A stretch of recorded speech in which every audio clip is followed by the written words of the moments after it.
स्थानों पर जाकर नृत्य करके भगवान कृष्ण को रिझाते हैं। ये बहुत प्राचीन परंपरा है हमारे बुंदेलखंड की, और गांव-गांव में ये उत्सव चलता है।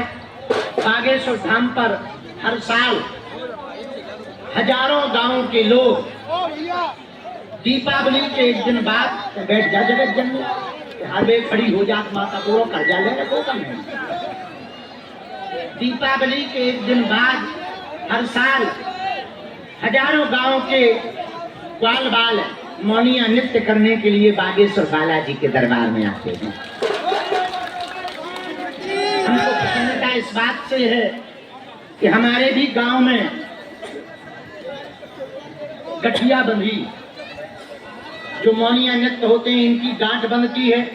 दिन भर इन्हें व्रत रहना पड़ता है, मौन रहना पड़ता है, और बिना चप्पल जूता पहने गांव-गांव जाकर के देव स्थानों पर जाकर के नृत्य करके भगवान को मनाने के लिए मन ही मन में ये लोग प्रार्थना करते हैं। जोरदार ताली बजा करके साधुवाद दो। इनके दर्शन करने मात्र से कल्याण होता है। इनके तो यदि दर्शन भी हो गए, ये अपने आप में एक तप है, अपने आप में एक साधना है, अपने आप में एक नियम है, अपने आप में एक परंपरा है, अपने आप में एक विशेषता है। इसी मौनिया नृत्य को पूरे भारत में वर्तमान में जाना जाने लगा है, और बुंदेलखंड का मौनिया नृत्य तो पूरे भारत में प्रसिद्ध है ही है। जब 12 साल पूरे हो जाते हैं इस नियम के, 12वें वर्ष वृंदावन जाकर के वहां पर गांठ खोली जाती है और ठाकुर जी के चरणों में सिर झुकाया जाता है। 12 साल एक बालक यदि एक बार गांठ बांध ले तो उसे 12 वर्ष तक नियम का पालन करना पड़ता है। ये यहाँ का संकल्प है।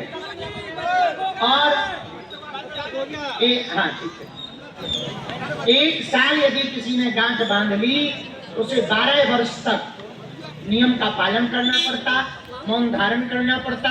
फिर इसके बाद में 12वें वर्ष पर वृंदावन जाकर के पूरे समाज के साथ जाकर के उन्हें जो है ठाकुर जी के चरणों में प्रणाम करना पड़ता। उन्हें भगवान श्री कृष्ण की अभूतपूर्व भक्ति की, अविरल भक्ति की, आशीर्वाद की कामना वो करते, अपनी मनोकामना वो करते। ठाकुर जी उनको आशीर्वाद देते। फिर गांव आकर भंडारा करना पड़ता, पूजन करवाना पड़ता। यह एक ऐसी परंपरा है जो वर्तमान में पूरे भारत में अब जानी जाती है। इसमें हाथ में मोर पंख होता है। जैसे ये गुंचू कुरेला की जो मौनिया टीम मौनिया नृत्य की ये पूरी गठिया आई है, ये लोग बीच बीच में करतब दिखाते हैं। मुग्गर घुमाना, लाठी बजाना, डंडे बजाना, उछल कूद करना। जैसे भगवान श्री कृष्ण के ग्वाल बाल तरह तरह की लीलाएं करके भगवान को रिझाते थे, वैसे ये लोग भी तरह तरह की लीलाएं करतब दिखाकर भगवान को रिझाने का काम करते हैं। इसलिए बहुत अभूतपूर्व है। और आज बागेश्वर धाम पे तुम जहां देखोगे सबके हाथ में मोर पंख ज्यादातर दिखाई देगा। कोई नाच रहा है, कोई झूम रहा है, कोई परिक्रमा लगा रहा है। यहाँ पर एक नारियल बना रहता, नारियल और सुपारी। नारियल भी रहता, कई जगह नारियल रहता, कई जगह सुपारी। नारियल रहता है, बगल में ये बांधे रहते हैं, उसी को गठिया कहते हैं। क्या कहते हैं? गठिया। ये नारियल है संकल्प का प्रतीक, ताकि तुम भूल ना जाओ कि मुंह बोलना है। हाँ, ये संकल्प का प्रतीक है। जिस कामना को लेकर के नारियल बांधा जाता, फिर तीर्थों पर जाकर के नृत्य किया जाता, उस कामना की पूर्ति गठिया बांधने से, यह व्रत करने से पूर्ण होती है। ऐसी हमारे बुंदेलखंड में मान्यता है।